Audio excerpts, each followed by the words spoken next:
జంతు బలి చెయ్యరు అది ఇది అని చెప్పేసి చాలామంది అంటారు. కానీ జంతు బలి ఉంది, నేను కూడా అక్కడికి వెళ్ళడం జరిగింది.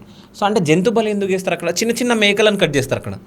సో ఎందుకు అవన్నీ? చిన్న చిన్న మేకలు అని కాదు, వాటి వాటి సైజే అంతా. అంటే ఆ మేకలకు ఉండే ఆ వాతావరణానికి అవి పెరిగే హైట్ అంతే. పొట్టి మేకలు ఎందుకు చేస్తారు అని అంటే, అమ్మవారు ఉగ్ర రూపకంలో ఉంటుంది.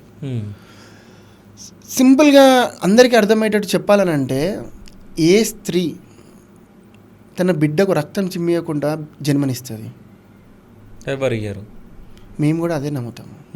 మేము కూడా అమ్మవారికి మాకు సాధన చేసుకోవడానికి, మాకు శక్తి కోసము మేము మేకలను బలిస్తాం.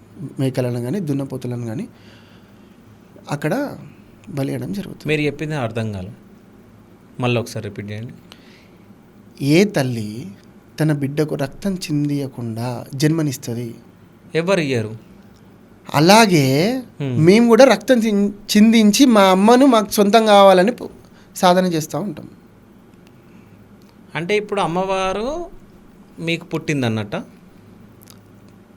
రీబర్త్ సెంటర్ అని చెప్పిన నేను ఆల్రెడీ మీకు.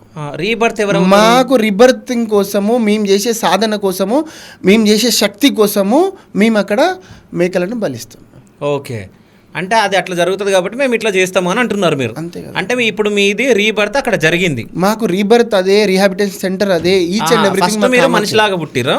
మనిషి, అందరం మనిషిలాగానే పుట్టాం. ఇప్పుడు అన్నారు కదా మీరు రీబర్త్ మళ్ళీ అయ్యారు కదా. రీబర్త్ అని అంటే ఆత్మకు మనిషి, మీరు నార్మల్ మనిషి, ఇప్పుడు తాంత్రికుడు అయ్యారు కదా, రీబర్త్ అయ్యారు కదా. అవును.